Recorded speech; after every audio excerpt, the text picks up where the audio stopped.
Step समझ में आ गई है? ऊपर वाले कितने लोगों को स्टेप आ गई? अच्छे से करो। रेडी 1 2 3 4।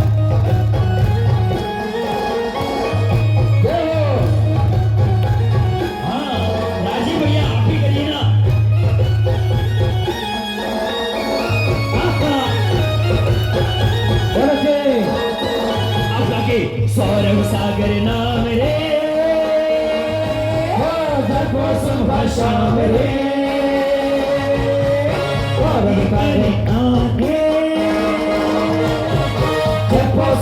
शाम रे, भक्ति करे रे, वंदन करे रे, आए हम तेरे द्वारे। भक्ति करे रे, आए हम तेरे द्वार रे। सौरभ सागर नाम रे, जपो सुबह शाम रे,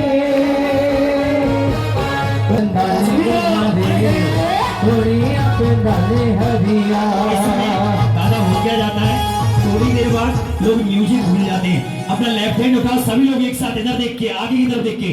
सो रेडी 1 2 3 4। बहुत अच्छे।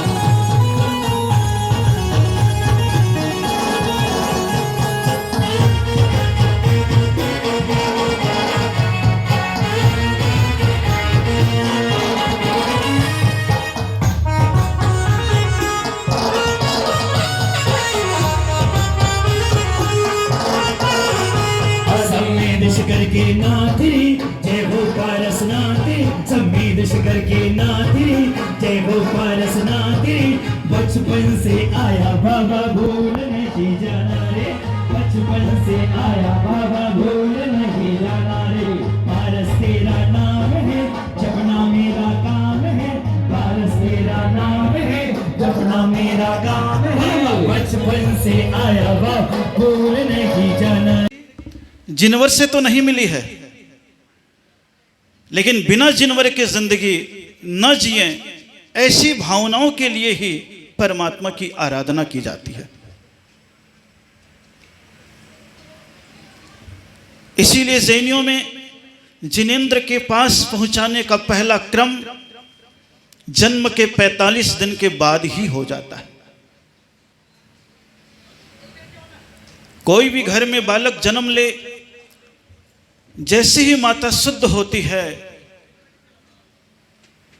वैसे ही पूरे परिवार के साथ अपने छोटे बालक को लेकर के परमात्मा के द्वार पर उसे उपस्थित किया जाता है। और परमात्मा के द्वार पर उपस्थित करने के उपरांत भगवान के सम्मुख लिटा दिया जाता है और कहा जाता है, बेटा देख ले,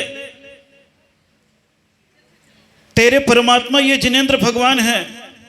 जिस वक्त तूने जन्म लिया था तो तेरा यही नग्न स्वरूप था, और जिस वक्त दुनिया से विदा हो जाएगा तो तेरा चीज यहीं छूट जाएगा, इसी रूप में तुझे विदा होना पड़ेगा।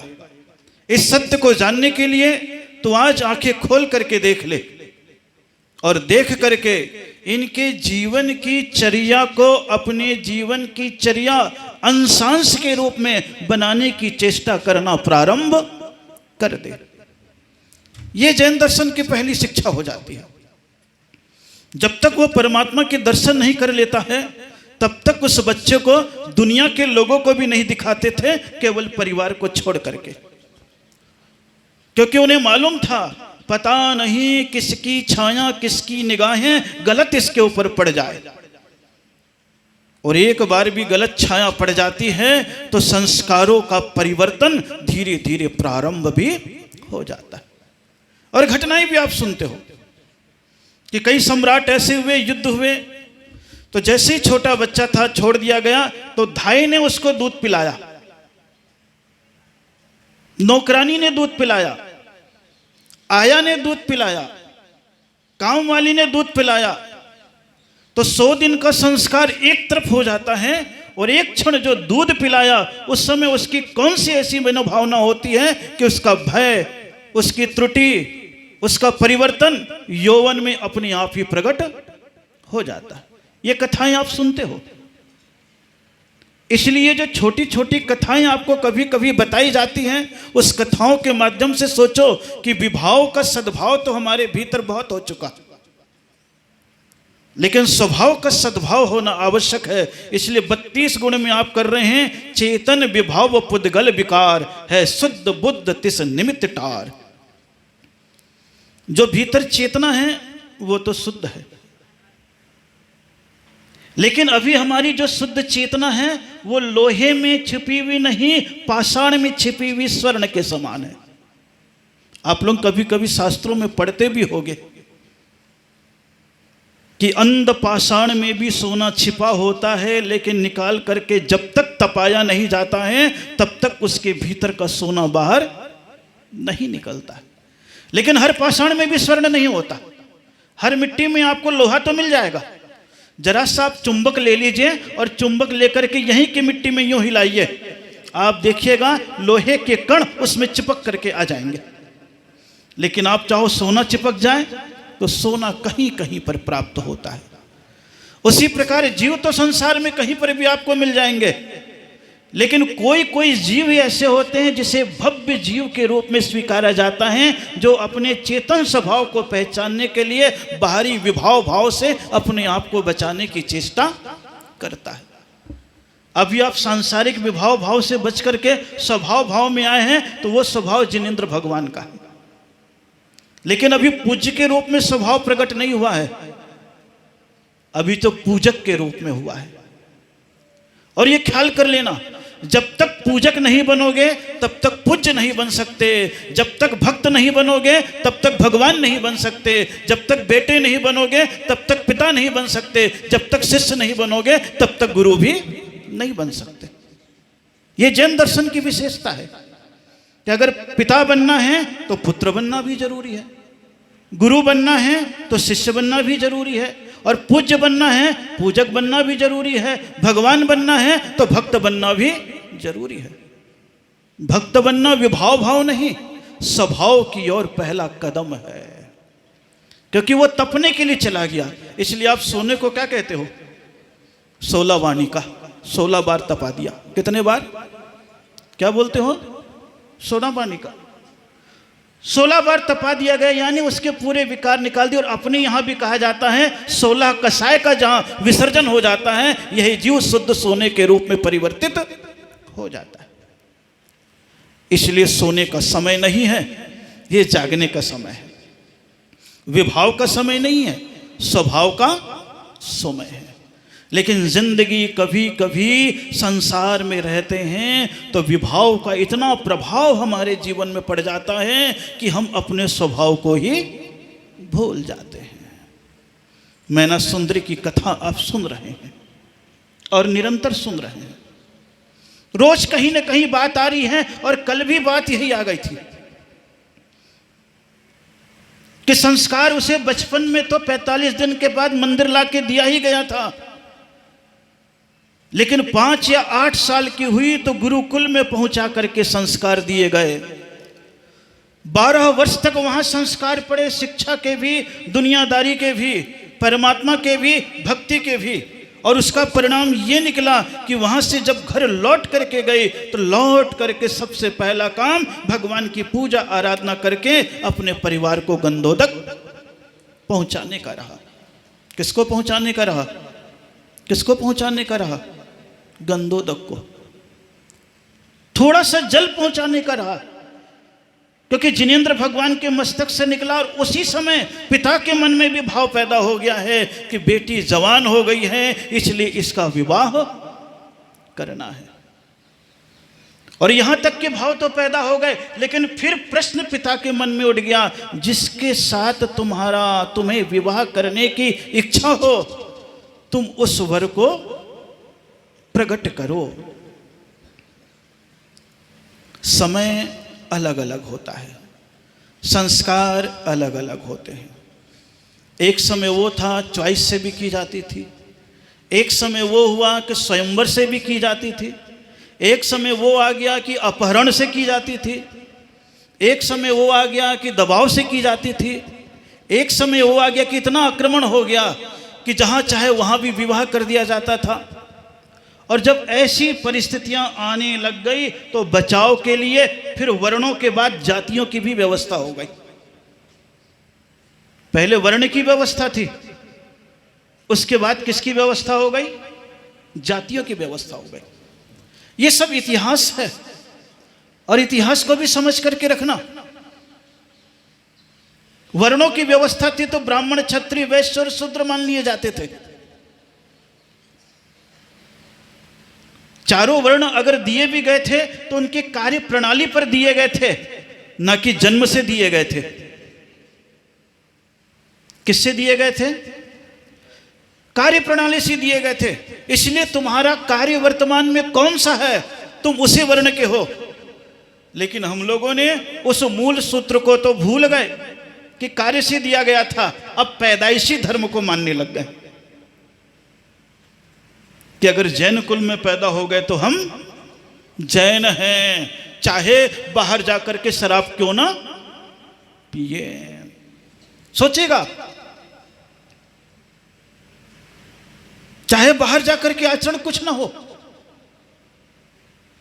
विभाव में प्रवेश कर गए हैं, स्वभाव को भूल गए। और स्वभाव को भूले तो हमारा संस्कार भी नीचे उतरता चला गया। पहले वर्ण से कहा गया था कि जो व्रतों का पालन करे वो ब्राह्मण है, जो राज्य करे वो क्षत्रिय है, जो व्यापार करे वो बनिया है, और जो सेवा करे वो शूद्र है। कोई नीचा और ऊंचा काम नहीं था, यह गुणमूलक था। कौन सा था? गुणमूलक था। और ये चारों चीजें तो प्रत्येक के जीवन में हर क्षण आती है कि तुम कोई ना कोई नियम का पालन कर लोगे तो जीवन में तुम ब्राह्मण हो जाओगे। अपने परिवार पर ही राज्य कर रहे हो तो तुम क्षत्रिय हो गए हो। अपने ही घर में रह करके व्यापार कर रहे हो तो बनिया हो गए हो। और अपने ही घर में रह करके साफ सफाई करते हो तो तुम शूद्र हो गए हो। चारों चीजें तो तुम्हारे पास ही है। इन चारों चीजों से आप अलग नहीं हैं, लेकिन अपने घर का करते हो इसलिए उतनी महत्ता नहीं दी गई है। बाहर का करने लग जाता है तो एक न एक कोई ना कोई टेक लग जाता है। लेकिन जब बीच में युद्ध का भीषण वातावरण छा गया और युद्ध का भीषण वातावरण छा गया तो सब एक दूसरे से भटक गए, बिछुड़ गए, इधर चले गए, उधर चले गए। तो फिर आप देखेंगे तो गांवों के स्थानों के नाम से जातियां बनना प्रारंभ हो गई। किसके नाम से? गांवों के स्थानों के नाम से जातियां बनना प्रारंभ हो गई। आप अगर अपने आप में देखने की चेष्टा करोगे तो आपको महसूस हो गया, पाली से पैदा हुआ तो पल्लीवाल हो गया, खंडेला से पैदा हुआ तो खंडेलवाल हो गया, जैसलमेर से पैदा हुआ तो जयसवाल हो गया, ग्वालियर से पैदा हुआ तो गोला पूरब हो गया। कितनी जातियां आ गई है। जैसे जैसे हम इन सब चीजों में फंसते चले गए उतने उतने हम सिमटते चले गए और सिमटते चले गए, साथ में बंधते भी चले गए। वो एक सुरक्षा का दौर था। कौन सा दौर था? एक सुरक्षा का दौर था। और उस सुरक्षा के दौर में एक पहचान थी और उस पहचान के साथ हम चलते चले गए। लेकिन उस पहचान के साथ चले भी तो जो जिस भी जाति में गया हो अपने जिनेंद्र भगवान को कभी भी भूला नहीं है। और जब तक भूला नहीं है तब तक धर्म हमारे भीतर विद्यमान रह गया। लेकिन वो समय था मैना सुंदरी का, मल्लीनाथ भगवान का समय। उस समय जन्मना जैन नहीं थे, कर्मणा जैन माने जाते थे। आज भी अगर आप सूत्र कहते हो तो आप यही कहते हो, व्यक्ति जन्म से नहीं कर्म से महान बनता है। लेकिन आप अच्छे कर्म करने वाले को महानता के लिस्ट में लाने की चेष्टा कम करते हो। पैदाइशी स्वीकार करते हो। कौन सा है? पैदाइशी स्वीकार करते हो। कर्म से करते हो क्या? कभी नहीं करते। नारा जरूर लगा लेते हैं, जैन धर्म किसका, जो पाले उसका। लेकिन अगर कोई जैन धर्म का पालन करने वाला आपको मिल जाए तो क्या उसे स्वीकार कर पाते हो? बोले नहीं, बड़ा मुश्किल है, कई प्रकार की कठिनाइयां पैदा हो जाएगी। आप सोचिएगा, खाली विचार कीजिएगा। लेकिन उस समय वो विचार नहीं था। राजा पहुपाल था, वो किसी और को मानता था। सुर सुंदरी थी और किसी को मानने लग गई। लेकिन निपुण सुंदरी और मैना सुंदरी जिन धर्म को भी मानती थी। संस्कार और शिक्षा उसे वैसे ही हो गए, विश्वसनीयता वैसे ही थी, और विश्वसनीयता शुरू से रही है।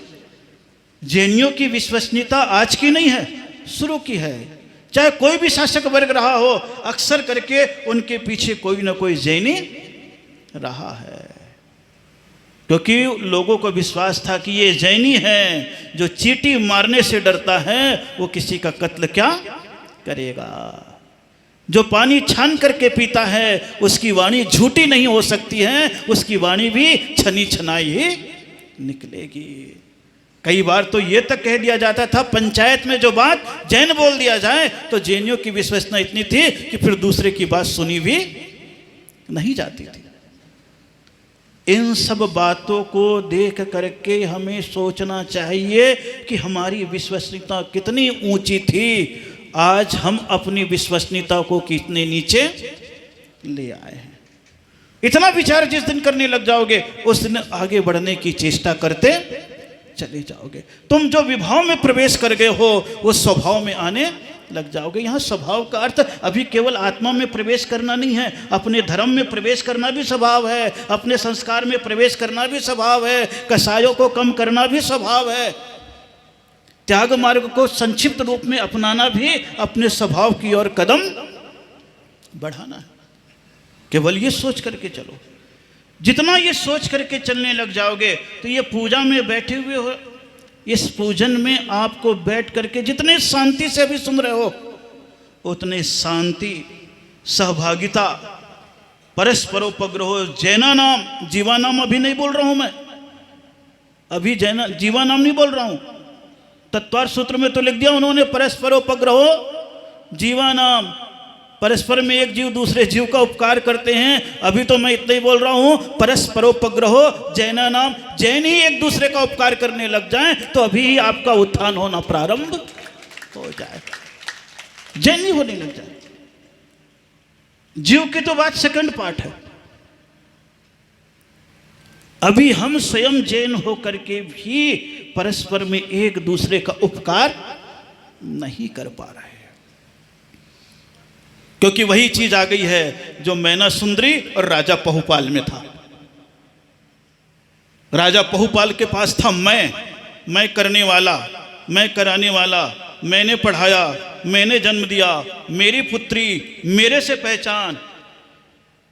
और वो कह रही है तू कौन होता है, मेरे भाग्य में जो था वैसा ही होगा। दोनों भूल गए, एक जिद में आ गया और एक मान में आ गया। और घर में आपकी लड़ाई किस में है?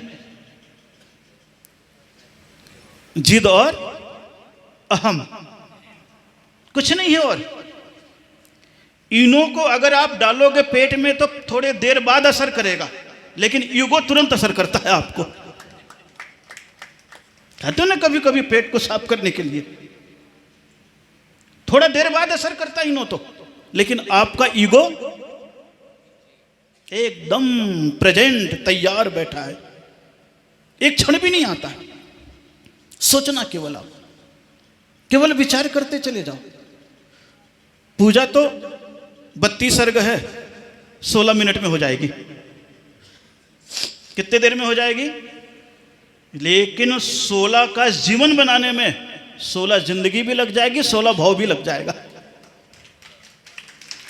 आज नहीं होगा, लेकिन इस कानों से शब्द प्रवेश करता चला जाएगा तो कहीं ना कहीं कोई ना कोई परिवर्तन होगा। क्योंकि भगवान महावीर कहते हैं पानी में भी अगर मंत्र पढ़ते हो तो पानी का गुण भी बदल जाता है। तो आप तो इंसान हो, आपके भीतर भी शब्द जाएगा तो कोई ना कोई परिवर्तन आएगा।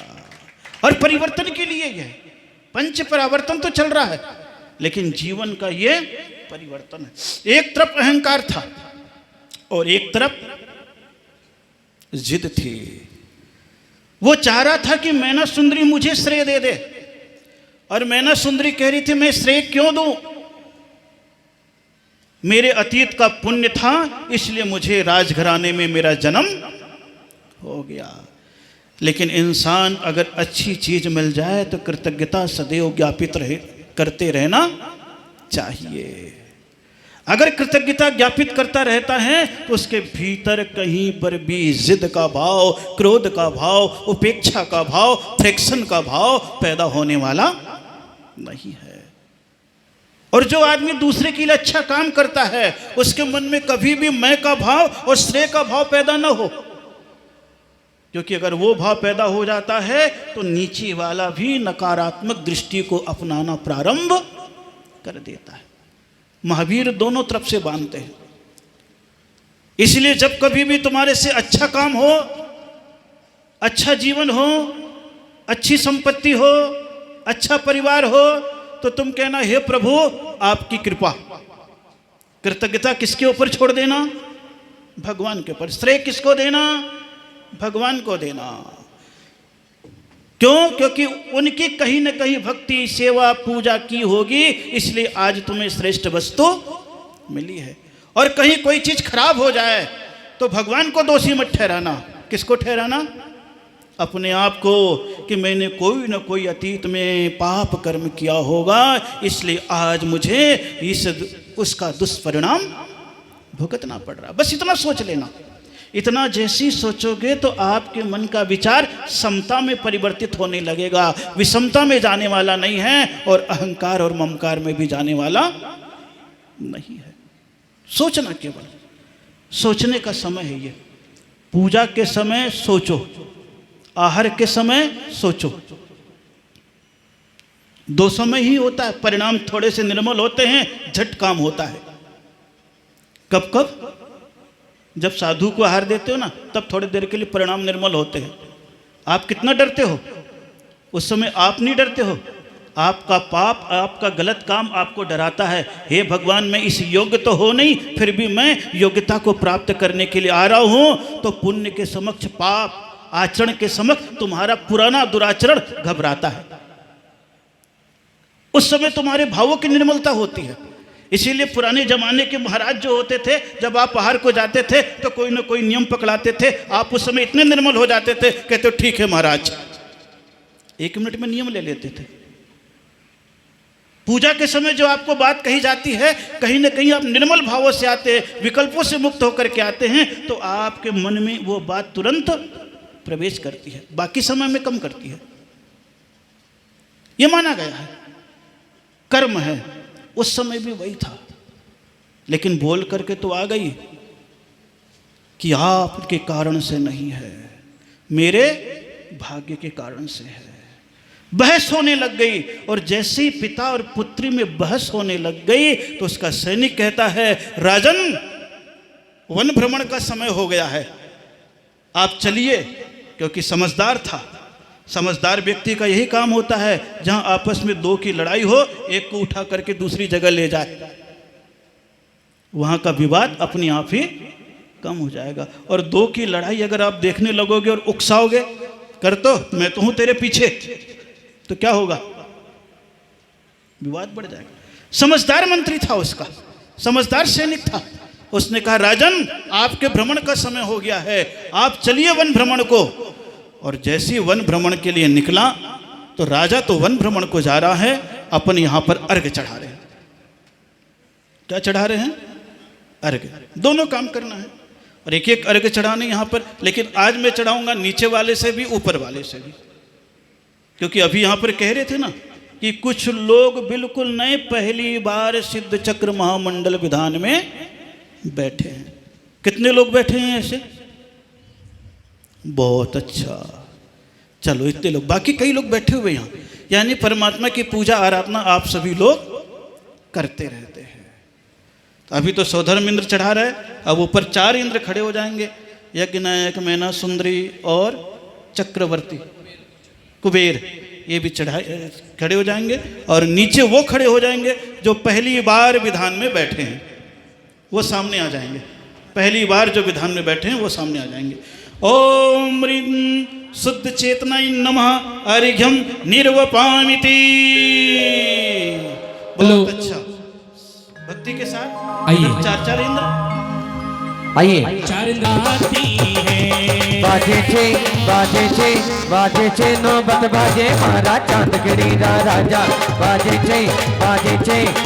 छे नौबत बाजे मारा चांदगिरी रा राजा हो हो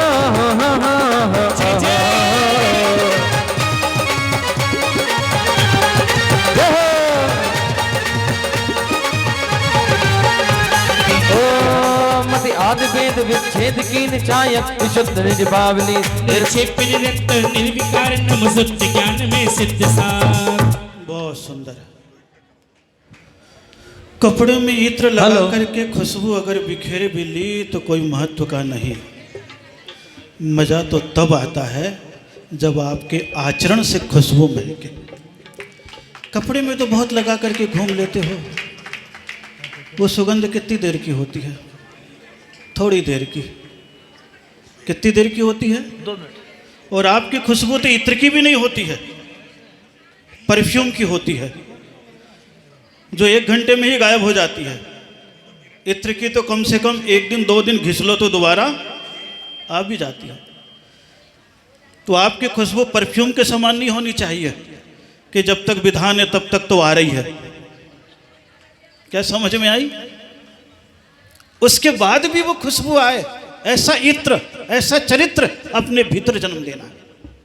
अगर यहाँ बैठ गए पहली बार और आपके मन में भाव जग गया है, चलो अभी तो महिलाएं बैठी है, पुरुष है, कितने सारे नए नए लोग पढ़े लिखे भी बैठ रहे हैं परमात्मा की आराधना के लिए, क्योंकि शिक्षा परमात्मा की आराधना करना छुड़ाती नहीं है बल्कि बढ़ाती है, क्योंकि वो ज्ञान और वो बुद्धि वहीं से ही आई हुई है। आइए हम अर्घ्य चढ़ाते हैं। ओम, इधर चार चार इंद्र भी, मैंने सुंदरी का बोध हो गया, चक्रवर्ती सब है ना, अपने आप ही बुला लेना।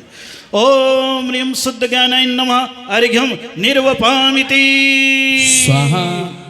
चलिए अब उधर के आ जाएं जो नए बैठे थे। आप लोग बैठ जाइए। हाँ, सब सामने एक बार आ जाएंगे। आज इधर वाले आ जाओ जो पहली बार आए। हाँ, आप लोग अपने आप बैठ ही जाएं। जल्दी आ जाएं। चलो संगीत के साथ लो। हाँ जी आइए ओम हेलो पंडित जी साहब, 1 मिनट। हाँ, मैं निवेदन करना चाहूँगा। बंधु, जैसा आप सबको विदित था कि आज सायकाल आदरणीय डॉक्टर R.K. जैन साहब, जो हमारी परेशानियों के निवारण हेतु इंदौर की नगदी से हमारे बीच यहाँ पधारे हैं, संपूर्ण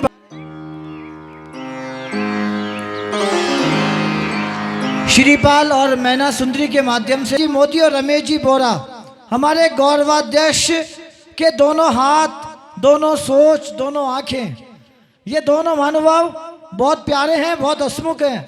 और मैं निवेदन करूंगा गुरु चरणों में यहाँ उपस्थित हुए और पहले तेरे साथ रहूंगे चलो बनो में हारो चलो बनो में हर पल तेरे साथ रहूं मैं। लक्ष्मी से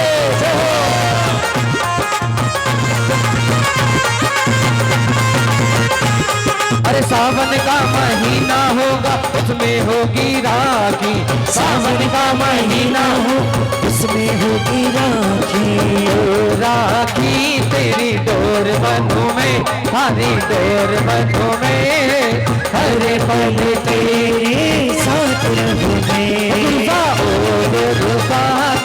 चलो बनूं मैं, तारो चलो बनूं मैं, हर पल तेरे साथ रहूं मैं। सर्वांग चेतना व्यक्त रूप तुम हो चेतन व्यापक स्वरूप, परदेश माही नमो सिद्ध सिद्ध चिरतो प्रताही। आइए श्रीपाल जी, चक्रवर्ती जी आइए। 32 गुणों में हम सभी लोग हो गया तो बैठ जाओ।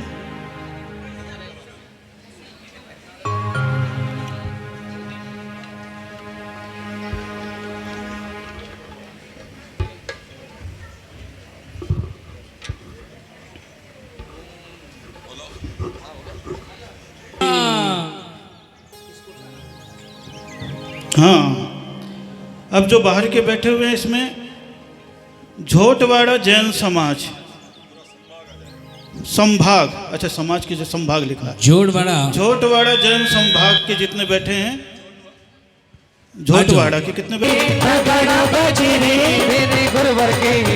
मेरे गुरुवर के दरबार में हम सब नाचे रे। मेरे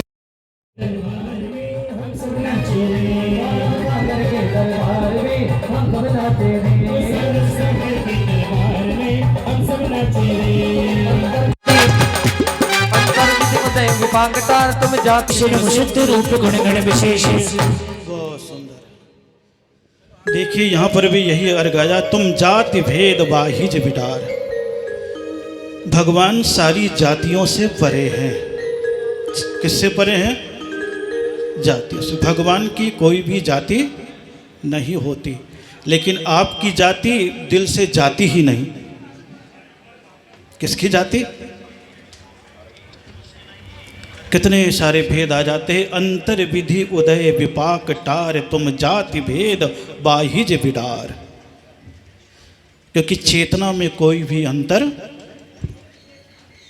सबकी आत्मा एक सी है, लेकिन पुण्य और पाप के स्वरूप में ऊपर और नीचे भेद पैदा हो जाता है। उस भेद के निवारण के लिए परमात्मा की आराधना करते हैं। एक मेंढक भी अगर भगवान की पूजा के लिए जा रहा है और कर रहा है तो देवगति का पात्र है। एक मेंढक को भी इतना अधिकार दे दिया। किसको दे दिया? मेंढक को भी इतना अधिकार दे दिया। और तो सोचिए, जैनियों में तो वो चांडाल भी अहिंसा व्रत का पालन किया तो सूली का सिंहासन बना दिया। सोचो, जितने उदाहरण आएंगे तो आपके बाहर के आएंगे। किसके आएंगे? बाहर के आएंगे। एक सूकर भी अगर था तो मुनिराज की सुरक्षा करी तो वो शास्त्रों में नाम आ गया। सूकर का दृष्टांत। किसका दृष्टांत? इसलिए पवित्रता के भाव, धर्म के भाव, आचरण के भाव किसी के भी मन में पैदा हो जाए, चाहे ऊंचा हो या नीचा हो, भगवान उसे केवल ऊंचा ही उठाते हैं, कभी भी नीचे पटकते नहीं हैं। लेकिन वो भगवान सहारा है। कौन है? भगवान सहारा है। इसलिए उस सहारे के साथ हम आगे बढ़ते चले जा रहे हैं। आइए आगे बढ़ते हुए अर्घ चढ़ाएं। ओम ह्रीं शुद्ध स्वरूपाय नमः अर्घम निर्वपामिति स्वाहा। चलिए अब कौन सा? मोहनवाड़ी संभाग तरफ के जो भी आए हैं, मोहनवाड़ी संभाग से जो भी गुरु भक्त हैं, जो भी सिद्ध चक्र की आराधना करें, जल्दी से आ जाइए। मैं तेरा दीवाना हो गया सौरभ सागर गुरुवर जी, मैं तेरा दीवाना हो गया सौरभ सागर गुरुवर जी। मुझको बुला लो अपने पास, हम तो आए तेरे पास बाबा, हम हैं तेरे दास, हम तो आपकी कृपा का क्या कहीं। मैं तेरा दीवाना हो गया ओ मेरे गुरुवर जी, मैं तेरा दीवाना हो। अपने हाथ में ही अपने भावों को बदलना। किसको बदलना? अपने भावों को बदलना। वही भाव अच्छे में बदल जाते हैं और वही भाव बुरे में भी बदल जाते हैं। पिता और पुत्र का तो सहज संवाद था, पिता और पुत्री का, लेकिन कभी कभी कुछ हालात ऐसे पैदा हो जाते हैं कि निर्णय गलत हो जाता है। कभी कभी निर्णय ऐसे हो जाते हैं कि हालात भी गलत पैदा हो जाते हैं। हालात और निर्णय का दोनों का बहुत गहरा संबंध है। दोनों किस रूप में चले कुछ पता नहीं चलता। हालात ऐसे पैदा हो गए पहुपाल के सामने कि ये छोटी सी बिटिया मेरे ऊपर ही अपना हुक्म चला रही, अपनी बुद्धि चला रही। कभी कभी हो जाता है, जिस नौकर को आप नौकरी दो वही आपके ऊपर हावी हो जाता है। जिसके लिए आप कुछ करो वही आपका बिगाड़ने के लिए तैयार हो जाता है। जिंदगी में ये सारी चीज़ें आती रहती है, लेकिन जब जब हम कारण को समझने लगते हैं तो हमारा मन उसके निराकरण के लिए भी तैयार हो जाता है। हालात से परिस्थिति पैदा हो, उसको अगर लगातार हम स्वीकार कर लेते हैं तो हमारे कदम, हमारे निर्णय भी गलत होना प्रारंभ हो जाते हैं।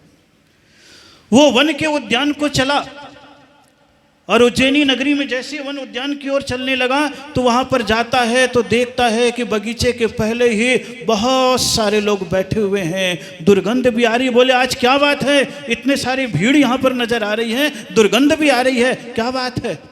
बोले राजन, आज आपकी नगरी में कोई भ्रमण करता हुआ राजाओं का ग्रुप आया है, समूह आया है। बोले उसमें इतनी दुर्गंध? बोले हाँ है तो राजा, पता किया, लेकिन क्या करें, उसे दूर जंगल में जाना है, यहाँ पर एक पड़ाव दिया है। सोचो, पाप कर्म का उदय आया तो सम्राट भी राज्य को छोड़ करके कोड़ी पने में पूरी सेना को, पूरे रोगियों को लेकर के जा रहा है। बोले अच्छा चलो मैं देखने चलता हूं। बोले राजन आप क्या करोगे वहां देख करके? बोले मेरे को देखना है। और जैसे वहां जाता है तो देखता दुर्गंध से भरा हुआ एक बैठा हुआ है सिंहासन पर, 10 लोग सेवा कर रहे हैं, कोई पंखा झल रहा है, कोई उसके लिए पानी ला रहा है, कोई सेवक के रूप में। बोले अरे ये तो सम्राट है। बोले हाँ सम्राट ही है, यहाँ पर आया हुआ है। उसके दिमाग में फिर कीड़ा कुलबुलाने लगा, मैना सुंदरी का, अपने भाग्य का खाती हूं। कौन सा कीड़ा कुलबुलाने लग गया? अपने भाग्य का खाते हैं। सब भाग्य का खाते हैं, लेकिन पुरुषार्थ अगर कर लेते हैं तो भाग्य को बदलने में कई बार समय भी नहीं लगता है। जिसके निधत्त और निकाचित कर्म होते हैं उसका कभी भी भाग्य नहीं बदलता, कितना भी पुरुषार्थ कर ले। इसलिए पाप का उदय आए तो भाग्य के भरोसे मत रह जाना, पुरुषार्थ कर लेना। और पुरुषार्थ है पुण्य का साधन। जो व्यक्ति भाग्य पे जीना चाहते हैं, पाप और पुण्य को कहीं नहीं समझ पाते हैं, तो उनसे कहना है कि घर में बैठे रहो, दुकान मत खोलो, क्या इनकम हो जाएगी? नहाना मत नल के नीचे जाकर के कुएं में बाल्टी उठा करके, भाग्य में तो तुम्हारे पास कुआं बैठा है, क्या तुम्हारे ऊपर पानी आकर के गिर जाएगा? गिरने वाला। भाग्य में पानी भी होगा तो पुरुषार्थ करना तुम्हें पड़ेगा ही पड़ेगा। भाग्य में तुम्हारे अलमारी में 36 प्रकार के कपड़े पड़े हुए हैं, तुम बैठे रहना मेरे भाग्य में होगा तो कपड़ा शरीर में आ जाएगा। नंगे के नंगे घूमते रहोगे, मुनि बन करके घूमोगे नग्न तो पुण्यात्मा कहलाओगे, और घर में रह करके नंगे घूमोगे तो पापी और भिखारी कहलाओगे। कितना अंतर है, कितना अंतर है। भाग्य के साथ पुरुषार्थ कर लेना पड़ता है। जिद उसके मन में यही आ गई, सुबह शुभम कर्म, लेकिन कहां क्या करना यह समझ में नहीं आ पाई। लेकिन राजा के दिमाग में कीड़ा कुलबुला गया। भाग्य का कहती है मैं देखता हूं उसका भाग्य कैसा है। भाग्य अच्छी बात है, कभी कभी रास्ते में चलो ठोकर भी लगे तो रत्न निकल आता है, ये भाग्य है। और कभी कभी भाग्य ऐसा होता है बिस्तर से नीचे गिरो तो भी तुम्हारी टांगे टूट जाती है, ये तो भाग्य है। लेकिन हर भाग्य के साथ कहीं ना कहीं सावधानी बरतनी जरूरी है, और सावधानी का नाम ही पुरुषार्थ है। लेकिन वो भाग्य के भरोसे मैना सुंदरी थी, वो पुरुषार्थ कर रहा, देखता हूं इसका भाग्य, और वहां देखता है राजा है। बोले ये ठीक, राजा भी है और मेरी पुत्री कह रही थी भाग्य। निधत्त और निकाचित कर्म संबंध बना देता है। कौन सा कर्म? संबंध बनाता है। आप कभी कभी अच्छा सोचते हो ना, लेकिन फिर भी क्या हो जाता है? बुरा हो जाता है। और कभी कभी बुरा सोचते हो तो भी कैसा निकलने लगता है? अच्छा निकलने लग जाता है। कई बार छांट करके अपनी पत्नी लाते हो तो भी बुरा निकल जाता है? और कभी ऐसे ही आ जाती, बोले हो नहीं रही है, आ जाए तो कम से कम घर हमारा अच्छा चल जाएगा। और आप देखते हो शुरू में तो ऐसे ही लग रहा था पता नहीं कहाँ के आ गई, लेकिन उसका व्यवहार ऐसा हो जाता है, क्रिया ऐसी हो जाती है कि आपका पूरा घर और अच्छा संभल जाता है और बढ़ जाता है। ये भाग्य भी होता है। लेकिन कभी कभी शिक्षा दे करके, परवरिश करके उसके भाग्य को पुरुषार्थ से बदल भी लेते हैं। अतीत का कोई ना कोई कर्म उसके पीछे पुट के रूप में रहता है। अंश अगर नहीं हो अतीत के कर्म का तो भी कोई काम होने वाला नहीं है। दूध को अगर जावन बनाना है तो कहीं न कहीं, दूध को दही बनाना है तो कहीं न कहीं जावन का एक पुट होता है, जीरे का पुट होता है, कपड़े का पुट होता है, नरेटी का पुट होता है। और तो छोड़ो, कभी कभी उस दूध का भाग्य बदलता है। बाजू में भी दही को रख दो तो कभी कभी वो भी दूध फट जाता है, खट्टा होता है।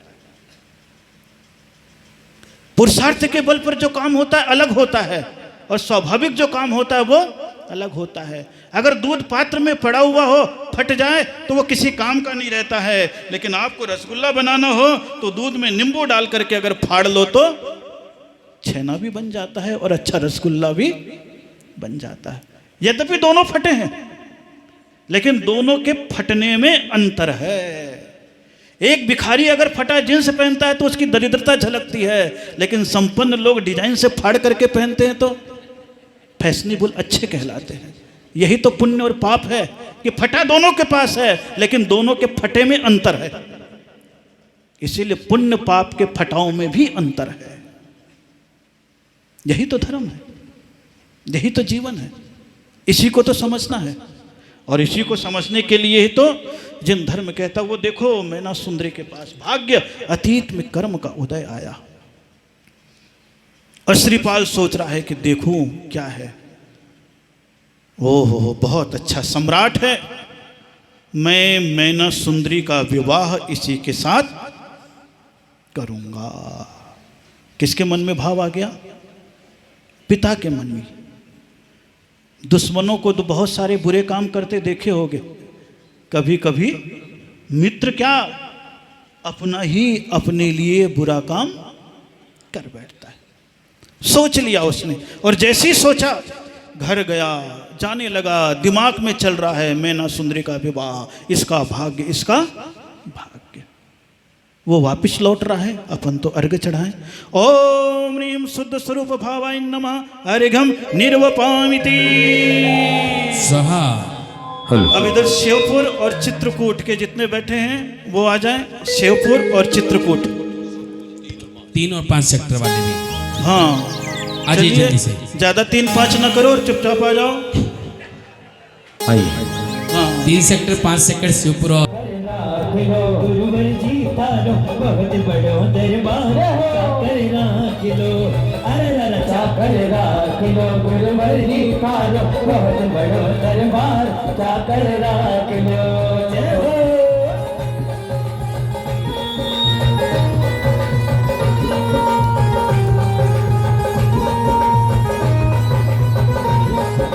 आयो रे मंगल अवसर आयो, आयो रे मंगल अवसर आयो।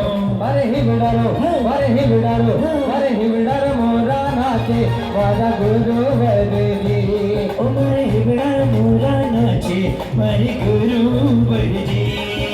हो हो हो हो हो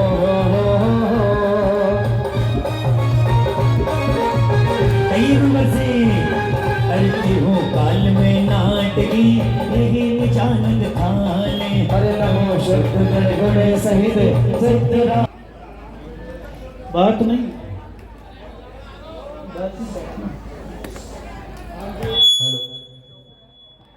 यहाँ पर जो मंडल पे है वो बात ना करें।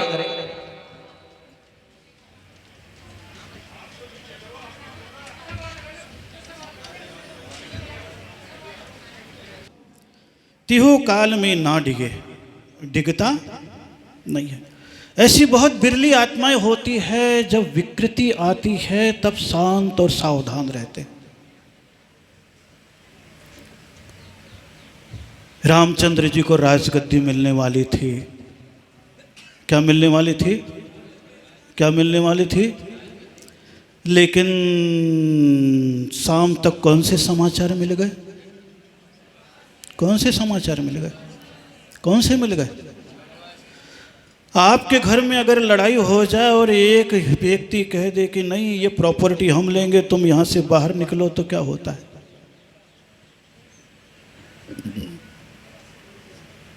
जितनी गाली भीतर हो, जितना द्वंद्व भीतर हो, वो भी कर लोगे और फिर कोर्ट केस भी कर दोगे। सोचो, प्रयास इंसान करता है, लेकिन आक्रामक नहीं, शांत प्रयास होना चाहिए। राम का प्रयास कौन सा प्रयास था? शांत प्रयास। कौन सा प्रयास था? शांत प्रयास था। ये बिरले जीव ऐसे होते हैं। जब इधर बहुपाल घर भी पहुंचा और सीधे घर में कह दिया निपुण सुंदरी से, तैयारी करो शादी की, कल ही शादी करना है। किससे करना है? बोले मैंने देख लिया है आज कि चंपापुर का राजा श्रीपाल कौड़ी बन करके यहाँ पर आया है, रोगी बन करके आया है, उसके साथ सैकड़ों लोग भी हैं, है तो राजा ही। वो भी भाग्य भाग बोल रही थी, मेरे भाग्य से राजा ही मिला है और उसके भाग्य से कौड़ी मिलेगा।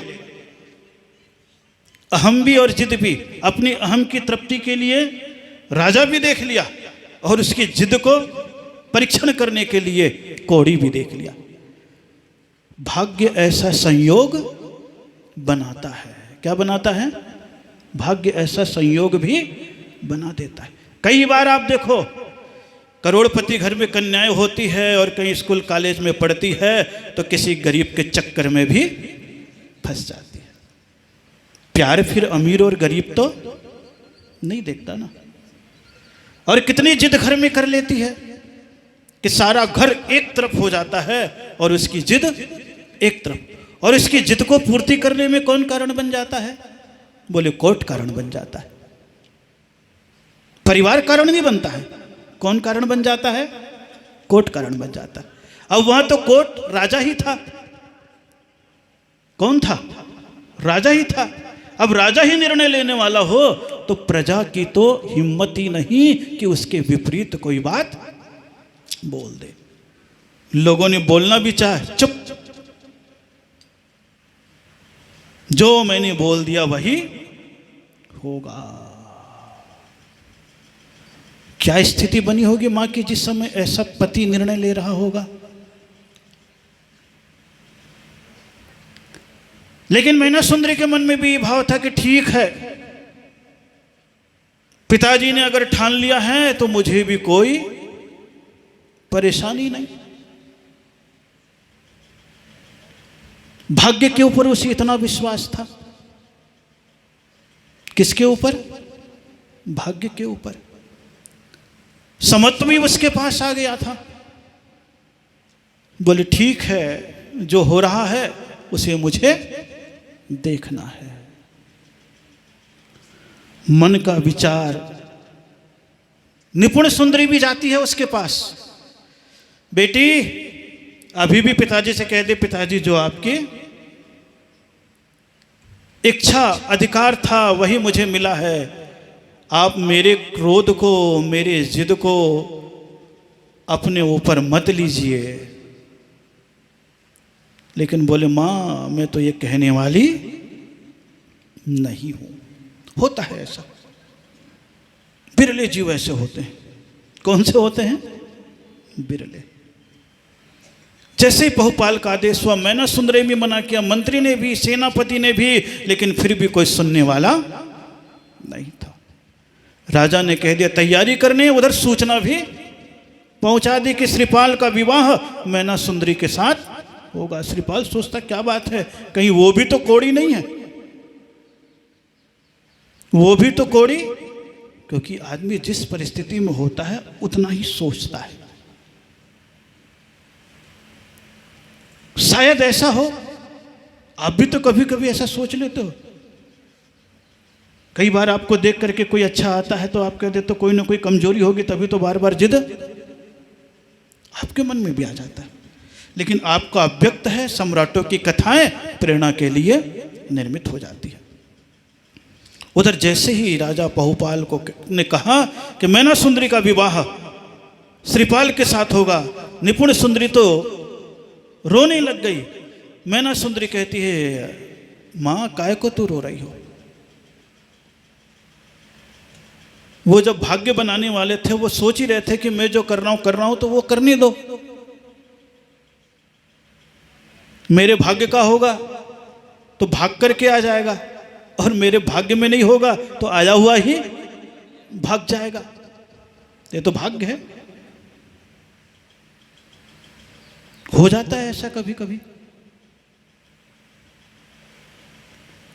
मन को दबा करके वो भी जो हो रहा है देखूंगी,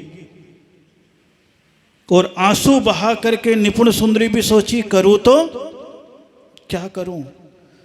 मंत्रियों को, सेनापति को आदेश दे दिया है कि इसका विवाह करना है, आज की आज ही तैयारी करो। उधर तो तैयारी होने लग गई, इधर अपन अर्घ चढ़ा ले। ओम ह्रीं शुद्ध दृष्टि नमः अर्घम निर्वपामिति स्वाहा। अब आ जाएं सेक्टर 8, सेक्टर 8 प्रताप नगर के सब। आ जाओ आनंद के साथ। नीचे नीचे सेक्टर 8 प्रताप नगर। दे चांदनपुर के महावीर मेरी नैया पार लगा दे, मेरी नैया पार लगा दे, अब सागर से तू तिरा दे, मेरी नैया पार लगा दे, अब सागर से तू तिरा दे। ओ चांदनपुर के महावीर मेरी नैया पार लगा दे, चांदनपुर के महावीर मेरी नैया पार लगा दे।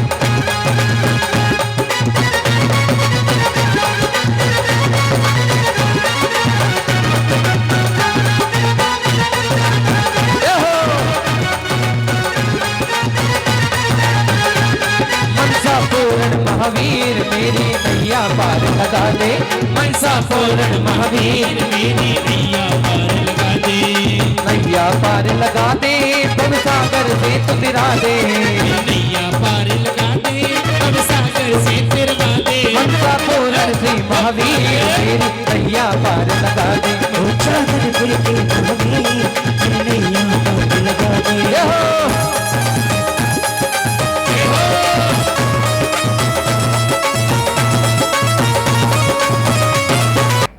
और अच्छी बात है, यही भाव तो पैदा करना है, और इसी भावों के साथ चल रहे हैं।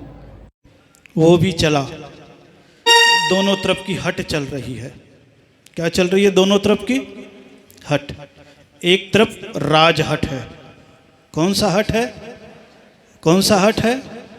कौन सा हट है? राजा जब हटी हो जाए बहुत मुश्किल हो जाती है, महसूस भी करते होगे। एक तरफ राजहट चल रहा राजा पहुपाल का, और दूसरी तरफ त्रिया हट चल रहा है। कौन सा हट चल रहा है?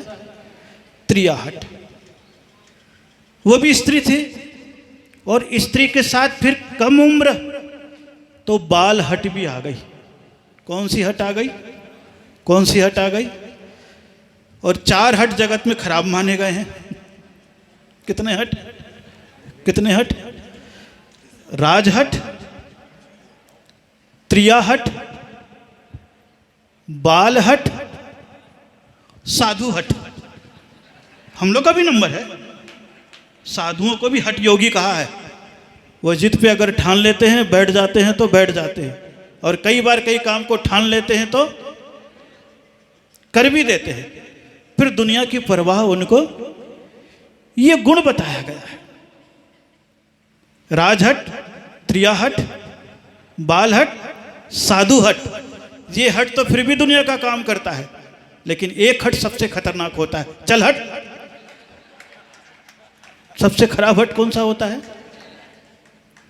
ये वाले हट जहां पर आ जाती है तो मामला बहुत कुछ बिगड़ जाता है। लेकिन राजहट और त्रियाहट दोनों चल रही है, और बाल हट भी चल रही है। और सोचिए, ये सारी हट चलते हैं, पूरी तैयारी कर करके उसके पास पहुंच जाते हैं। श्रीपाल, तुम्हारे साथ मैना सुंदरी का विवाह होगा। आओ देखा न ताओ, अपने अहंकार और अपनी जिद में दोनों एक साथ बंध गए, और वहां बैठ करके ज्यादा देर भी नहीं लगाया और दोनों का विवाह कर दिया। क्या कर दिया? अब सोचो आप, ऐसा दृश्य कहीं आपके सामने हो, आपके परिवार में हो, तो माता पिता, परिवार और रिश्तेदार में कौन सी स्थिति? किसी के चेहरे पे कोई खुशी नहीं, सबके चेहरे पर आंसू थे और सब गाली बक रहे थे। राजा पहुपाल, तूने यह क्या किया? तेरे पास तो दिमाग था, वो तो बच्ची थी। उसके मन में कोई बुरा भाव नहीं था राजा पहुपाल के। उसके मन में तो था कि इतना सा बस बोल दे आप करा रहे हो तो मैं धूमधाम से अच्छे से अच्छा। उसके मन में अच्छे भाव थे। इसके मन में कौन से भाव थे? भाग्य के भाव। कौन से भाव? भाग्य के भाव। और दोनों भाव एक साथ चलने लग गए। सबके आंखों में आंसू और उदासीनता के साथ उसका विवाह हुआ और विवाह होकर के सारे लोग अपने घर की ओर जाने लग गए, अपने यहाँ पर अर्घ चढ़ा रहे हैं। ओम ह्रीम शुद्ध वर्तकाय नमः अर्घम निर्वपामिति। चलिए अब आखिरी आ जाएं, बापू नगर संभाग। बस 8वां बापू नगर संभाग। 8वां हो जाए। हाँ 8वां हो जाए। ऐसी सही है। अरे पूज्य आचार्य गुरुवर सौरभ सागर जी महामुनिराज की। आज मानव का मन अशांत क्यों? मानव के मन पर क्रूरता ने अपना अधिकार क्यों कर लिया है? मानव खड़ा है, मानव की मानवता का पलायन होता चला जा रहा है। दानवता अपने दरवाजे पर खड़े खड़े खिलखिला रही है। एक और हम आलीशान भवन बना रहे हैं, सुख साधन के सारे साधन जुटा रहे हैं, फिर भी शांति के सरोवर में डुबकी नहीं लगा पा रहे हैं। और शांति के सरोवर में डुबकी लगाने के लिए गुरुवर के चरणों में ही क्यों आना पड़ रहा है? और दुनिया का कोई रास्ता हमें नजर नहीं आ रहा है। आज शाम को सिर्फ जैन आगम, हमारे जैन आचार्यों ने क्या क्या आपको नहीं दिया है, आपको दुनिया में भटकने के लिए नहीं कहा। चाहे दुख दर्द बीमारी हो, कितनी बड़ी मुसीबत क्यों ना हो, हर कार्य में सफलता के लिए सुखचंद आचार्य ने ज्ञानों ग्रंथ में जीवन जीने की कला सिखा दी। वहीं पर दुनिया के सबसे बड़े चिकित्सक के रूप में हमारे कल्याण कार्यक्रम ग्रंथ में आचार्य उग्रादित्य महाराज ने सारे के सारे रोगों से निजात पाने के उपाय बता दिए। आज भद्रबाहु स्वामी ने जो अष्टांग निमित्त है, तो आचार्य भगवान ने आज 3 निमित्त तो प्रवचन के माध्यम से आपको बताए। एक छिन्न निमित्त का गुरुदेव आपने बहुत गजब का एग्जाम्पल प्रस्तुत किया कि छिन्न निमित्त मतलब कपड़ा कहां से फटा हुआ है उसको देख के भाग्य बताया जाता है। और आज का हमारा युवा वर्ग अपना भाग्य को खराब कर रहा है कपड़े को फाड़ के। बस यही 8 निमित्तों का जैन आगम में किस तरह से वर्णन किया गया है, किस तरह से आपको पीपल के पेड़ के चक्कर नहीं प्रभु के चक्कर काटना है। तो यह सारे 8 निमित्तों में से सर्वश्रेष्ठ निमित्त को कहा गया है, जो गुरुवर ने अभी अपनी वाणी से कहा था कि एक चंद स्वर एक सूर स्वर होता है और मन का परिवर्तन एक मन का स्वर होता है। मन परिवर्तित होते ही स्वर परिवर्तित हो जाता है। तो आपकी सांसें सब कुछ हैं। आप अपना स्वर बदलो, मन बदलेगा, मन बदलो, स्वर बदलेगा। बस यही स्वर बदलने के लिए आज ये सिद्ध चक्र महामंडल विदाल का आयोजन किया गया है। तो आज आप रात्रि में आएंगे और आपके लिए जो जैन आगम के फार्मूले हैं, जो आचार्यों ने दिए हैं, चाहे व्यापार की वृद्धि को हो, चाहे शिक्षा में हो, कोर्ट कचहरी से रोगों से मुक्ति के लिए हो, वो आपके लिए प्रदान किए जाएंगे। उम्मीद है कि आप सभी पधारें। गुरुदेव के चरणों में बारंबार नमोस्तु। सभी के लिए बहुत बहुत धन्यवाद। आइए बापू नगर संभाग। चलिए। इसीलिए जब कभी भी आपसे जाप करवाते हैं तो कहते हैं श्वासोश्वास पे मंत्र पढ़ो। किस पे पढ़ो? किस पे पढ़ो? किस पे पढ़ो? श्वासोश्वास पे। लेते हो नमो रिहंताणम, छोड़ते हो नमो सिद्धाणम, लेते हो नमो ऐरियाणम, छोड़ते हो नमो वज्जायाणम, लेते हो नमो लोये और छोड़ते हो सौव साहूणम। और जिसको स्वर में मंत्र बैठ जाता है तो महावीर कहते हैं कहीं दुर्घटना में भी मरण को प्राप्त हो, उसके श्वास में मंत्र चलता रहता है तो देवगति का ही पात्र होता है, दुर्गति का पात्र नहीं होता। अभी हम लोगों ने श्वासोश्वास की कीमत नहीं की। जितना कम धीमा श्वास होता है उतनी आयु बढ़ती है। और जितना तेज श्वास होता है उतनी जल्दी मृत्यु, इसलिए दमे का मरीज तेज श्वास लेता है। कुत्ता देखो हमेशा तेज लेता है, जल्दी चला जाता है। कछुआ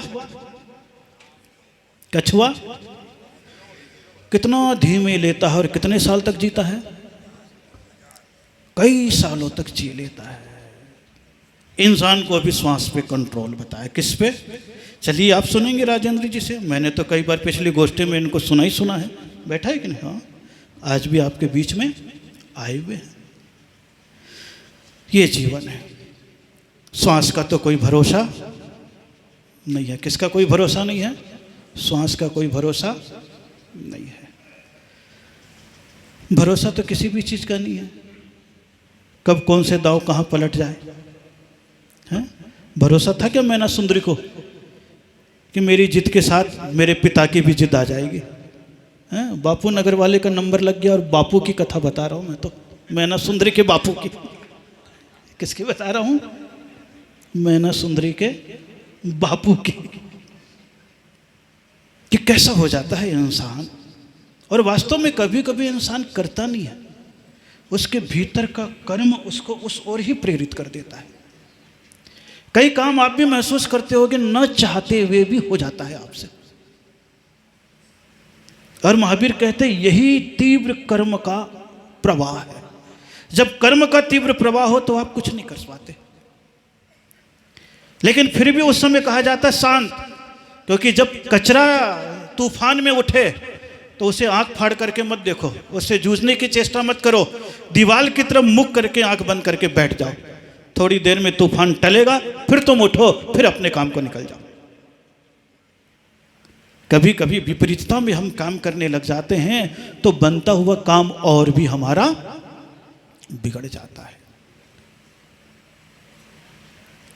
मैना सुंदरी विपरीतता में चले गई, बहुपाल भी विपरीतता में चल गया, और दोनों विपरीतता में चले तो दोनों का संबंध विच्छेद दूसरा हो गया। विवाह भी हो गया, और विवाह होने के उपरांत वह मैना सुंदरी स्वयं कृतम कर्म यदात्मना पुरा फलम तदीयम लभते शुभाशुभम। अब वो अपने भीतर जाकर के झांक रही है कि स्वयं कृतम कर्म यदात्मना पुरा, मैंने पूर्व जन्म में कोई कर्म किया था, इस कारण से आज मेरा यह कर्म का उदय आया है। सब कुछ मेरे पास है, लेकिन मेरे को कहां जाना पड़ गया? कौड़ी के पास।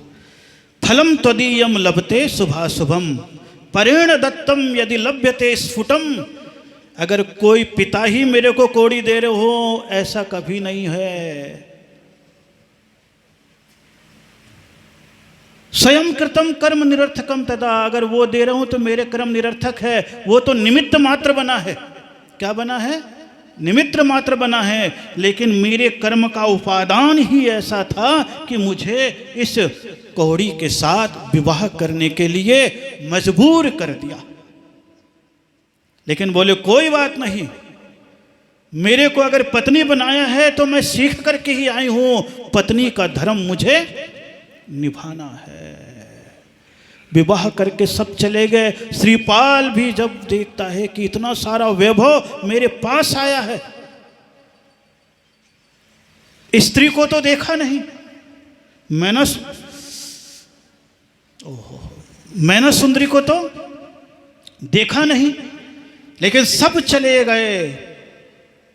फिर श्रीपाल और मैना सुंदरी अपने कक्ष में हैं, तो मैना सुंदरी दूसरे रूप में उसके सामने आती है, तैयार हो करके कि अब तो मुझे अपना कर्तव्य निभाना है। तो कटोरे भी लेकर के आती है, तो कटोरे में दूध लेकर के नहीं जाती है, वह तो कटोरे में गर्म पानी, जो औषधि सीखी। औषधि तो जैनियों में भी है, अभी आप नाम सुन रहे थे ना, उग्रतीर्थ आचार्य के औषध ग्रंथ है कल्याणकारक, और आचार्य समंत्र भद्र का एक ग्रंथ है पुष्पायुर्वेद। कौन सा वेद? यानी फूलों से 1000 औषधि, लेकिन कहते वो ग्रंथ उपलब्ध नहीं है। औषधियां तो पहले भी थी, वो समय भी उसे पढ़ाया गया होगा। औषधि को लेकर के उसके पास जाती है,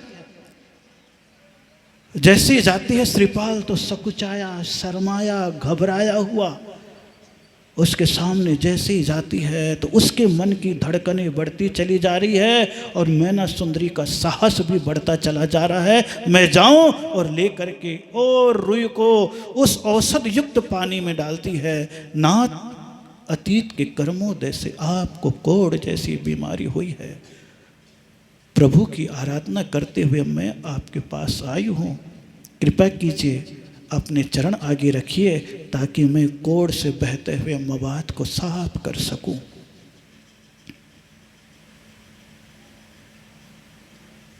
जैसे ये शब्द कहता है श्रीपाल की आंखों से आंसू। पता नहीं तेरा पिता कैसा है जो मुझ जैसे कोढ़ी से तेरा विवाह कर दिया। नाथ, ये विचार मत कीजिए। गंभीरता छा गई, जैसे आपके भीतर गंभीरता छा गई। सोचो, दाम्पत्य जीवन का पहला समय और किस रूप में मैदान में है। परीक्षा तो यही है ना, परीक्षा तो यही है कि पत्नी की परीक्षा कब होती है? पति की दरिद्रता में। पति की परीक्षा कब होती है? पत्नी की बीमारी में। बेटे की परीक्षा कब होती है? माँ बाप के बुढ़ापे में। और बेटी की परीक्षा कब होती है? उसकी जवानी में। परीक्षा है कि माँ बाप के अनुकूल है या नहीं।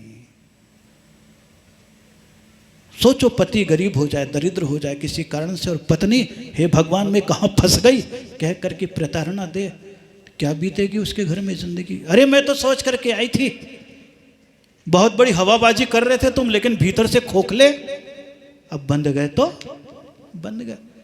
पति की परीक्षा तो बीमारी पे हो जाती है कि पत्नी बीमार है और फिर भी पति पूरा साथ निभा रहा है। पत्नी तो साथ हमेशा देती है, लेकिन पति पत्नी की बीमारी में साथ दे तब पता लगता है। बेटे की परीक्षा बुढ़ापे में होती माता पिता के कि वो सेवा कर रहा है या 9-2 बाप का माल लेके 9-2 11 हो गया है।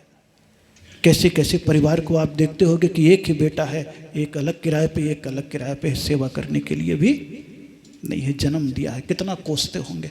और बेटी की परीक्षा जवानी में हो जाती है कि जवानी में अगर बेटी न भटके, माता पिता के अनुरूप अगर कार्य करती है, तब वो पिता भी सीना चौड़ा कर लेता है। बोले मेरी परीक्षा तो आ गई है। चेहरा जैसे ही दिखाती है, ओहो ऐसी अनिंद्य सुंदरी मेरे भाग्य में आई। भाग्य, ठोकर लग के रत्न मिल गया, ठोकर लग करके रत्न मिला। जैसे ये भाग्य को देखता है कि अनिंद्य सुंदरी मेरे भाग्य में आई है और सेवा करने के लिए तत्पर है, तो कहने लगता मैना तू मुझे मत छो, मेरे कारण से 700 लोगों को कोढ़ हो गया है, तेरे को भी कहीं ये रोग न लग जाए। संबंध की गहराई में ऐसी क्रियाएं होती है। आप कह दो कि भाग्य से ही बीमारी होती है, छुआछूत भी हो जाता है, छूत की बीमारी भी लगती है। श्रीपाल की सोच ये थी और मैना सुंदरी की सोच सेवा में चलेगी। दोनों अपनी अपनी सोच में है और दोनों की अपनी सोच की पराकाष्ठा है। अरे तुम तो महासुंदरी हो, जब तक मेरा रोग ठीक नहीं होता है तब तक तुम तो चुपचाप आज दूर रहो, अपने पिताजी के घर वापस चले जाओ। विवाह तो उनने कर दिया होगा, पता नहीं कौन सा कारण है, मैं जानना नहीं चाहता हूं, लेकिन अभी मैं तुम्हें स्वीकार करना भी नहीं चाहता हूं। बोल तो रही है, बोल तो रहा है, लेकिन मैना सुंदरी मानने को तैयार नहीं है। बोले मेरा तो विवाह हो गया है और ये बंधन जब तक मेरे जीवन में श्वास चल रही है तब तक तुम्हारे साथ ही बीतेगा, क्योंकि बेटी आती है तो डोली पर, जाती है तो उस घर से अर्थी पर, लौटती नहीं है। किसी का पाप कर्म आ जाता है तो लौट जाए, किसी का अहंकार आ जाता है, आकांक्षा आ जाती है तो लौट जाए। किसी के जीवन की दरिद्रता आ जाती है, लड़ाई पिटाई कुटाई होने लग जाती है तो जिंदगी है ये। किसके जीवन में कौन सी घटना घट जाए कुछ भी पता नहीं चलता है। नाथ, चांद से कभी चांदनी दूर हो सकती है? श्रीपाल बोला नहीं। क्या अग्नि से उसकी उष्णता दूर हो सकती है? बोले नहीं। तो क्या पत्नी पति से अलग हो सकती है? बोले नहीं। सुख और दुख में तो साथ ही रहते हैं। आज आपके पास दुख है, बीमारी है, मैं छोड़ करके चली जाऊं आपके कहने से? बोले नहीं। लेकिन मैं कह रहा हूं मैं बहुत रोगी हूं, मैं जीवन काट लूंगा। देखो अपना घर भी छोड़ के आया कि नहीं आया, अपना देश भी छोड़ के आया कि नहीं आया, मैं राज्य को छोड़ के आया कि नहीं आया। बोले सब कुछ छोड़ करके तुम आए हो, लेकिन मैं तुम्हें छोड़ करके जाने वाली नहीं हूं। कैसा भाव, कैसी स्थिति होगी? तेरा नाम क्या है? मैना सुंदरी। इतनी सुंदरी, पता नहीं मेरे भाग्य में कैसे आ गई। बोले आप मुझे सुंदरी मत मानो। बोले मेरा सौंदर्य कब तक है, पत्नी का सौंदर्य कब तक है? बोले जब तक पति जिंदा है तब तक पत्नी का सौंदर्य है, और जैसे ही पति की मृत्यु हो जाती है तो स्त्री के सौंदर्य को ही सबसे पहले मिटाया जाता है। बोले अब किसके लिए सजना, किसके लिए श्रृंगार करना? जो था देखने वाला वो तो आप भी महसूस करो। पति के चले जाने के बाद पत्नी की स्थिति, माँ की स्थिति, तो बिरली आत्मा होती है जिनकी सेवा पूरी होते रहती है घरों में। अन्यथा तो सोचते चले जाना, जीवन को बदलने की चेष्टा करते चले जाना। घर में रहें तो घर वाले के साथ कैसे अपने जीवन को व्यतीत करें। मैना सुंदरी, माता पिता ने मेरा नाम रखा इसलिए तुम मुझे सुंदरी मत मानो। जब तक आप जीवित हो तब तक मैं सुंदरी हूं, अन्यथा तो मैं ना सुंदरी, मैं सुंदरी नहीं हूं। वो अपने नाम को भी अलग करके बता रही है, मैं सुंदरी नहीं हूं। लेकिन वो जिद्दी में अड़ गई, वो समझाने में अड़ गया। फिर भी मैना सुंदरी उस पति की सेवा के लिए तत्पर हो गई, अपन यहाँ पर अर्घ चढ़ाने के लिए तत्पर हैं। आइए, पर कर कर उपजो नहीं ज्ञानादिक निज भाव। पर कृत कर्म का उदय कभी भी आ जाता है तो अपने ज्ञान के माध्यम से, विवेक के माध्यम से अपने आप को ही समझाना पड़ता है, किसी दूसरे को समझाने की आवश्यकता नहीं है। मैना सुंदरी अपने आप को भी समझा रही है। आइए अपन भी समझें और अर्घ चढ़ाएं। ओम ह्रीं शुद्ध स्वयंभुवे नमः अर्घम निर्वपामिति स्वाहा। चलिए, आज 8 अर्घ समर्पित किया, शेष अर्घ फिर समर्पित करूंगा। अब आगे के अर्घ यहाँ पर पंडित जी चढ़वाएंगे इसी भावनाओं के साथ। ओम नमः। जो ले परम पूज्य